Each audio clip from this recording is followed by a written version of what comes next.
Well, now to a story you'll see only on 2. It's an explosive videotape. That's right. A local student with no criminal record says he was brutally beaten by police. The violent confrontation was caught on camera, but the LAPD says that video doesn't show everything. Our Randy Page has the story you will see only on CBS 2. The video was captured by a Hollywood nightclub security camera. All I could remember was just sirens and punches. The audio from a cell phone camera.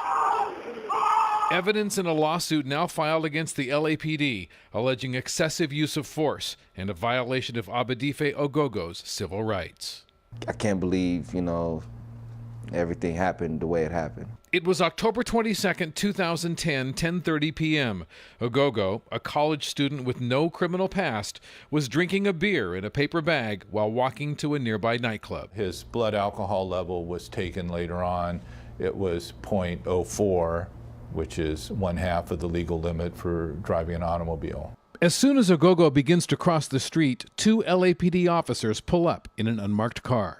And one of them was like, "Hey, what you got in your hand?" Because, it was in a brown paper bag, One of the officers, just runs up to me and put his hands on me and pushed me. I put my arm, into the officer's chest and said, stop.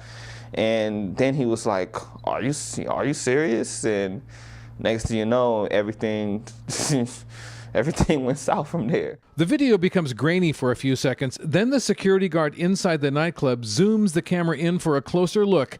And during a struggle, Officer Robert Jenkins pulls his baton and strikes Ogogo on the back. I never felt so much pain. My whole body just went, it's like everything just went into shock. Seconds later, both officers repeatedly punch Ogogo while he's on the ground. His feet can be seen jerking in response to the blows. Ogogo is put into handcuffs and is motionless on the ground when backup officers arrive. They picked me up, threw me onto this fence, and then they slammed me down. Like head first, and it's the whole time they're doing it, I hear one officer keep punching me in my face. He's telling me, stop resisting arrest, stop resisting arrest, stop resisting arrest. All I could say to myself was, I'm not resisting. Ogogo says the most painful moment would happen next. Out of view of the camera as he's taken to the ground one more time, Officer Richard De La Torre pulls out his taser and issues a 5-second shock. It hurts. It hurts. It really hurts. Moments later, Ogogo was taken into custody. He was treated for minor injuries but had no broken bones and did not need to be hospitalized. He was charged with felony resisting arrest. But a year later, the DA declined to prosecute the case, and the charge was dropped. I think the DA just looked at that report and said, this is a joke, and we're not going to have anything to do with it. The LAPD is declining our request for an on-camera interview, saying because the case is subject to litigation, they will not make any public comments. But we do know exactly what the officers have to say in their own words through this report. Officer Jenkins writes Ogogo was uncooperative and aggressive, and that he began to swing his arms and fists wildly in an attempt to escape. Officer Jenkins says he used his baton in order to stop his aggressive action and force him to the ground. Officer Jenkins offers justifications for every punch. The first, to prevent him from striking me. The next 2, in order to stop his repeated attacks. The third, 4th, and 5th punch, to turn his body and face to the ground. Officer Jenkins writes the taser was used in response to Ogogo's attempt to headbutt me and kick me in the groin area. None of that is on the video, and none of that makes any sense. And none of that happened. Ogogo's attorney says the officer's account was written after police saw the videotape to justify what's on it, rather than a true account of what happened that night. I mean, these are obviously lies.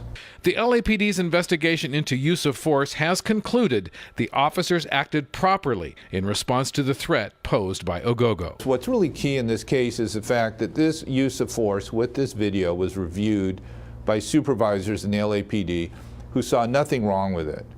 And people have to ask, are they just complete idiots or are they just rubber stamps? Ogogo says he does not hold a grudge against the LAPD, but he takes issue with the officers who arrested him that night. There's a lot of great police officers, there's a lot of upstanding, gentlemen that's really there to, help out the community and to make a difference.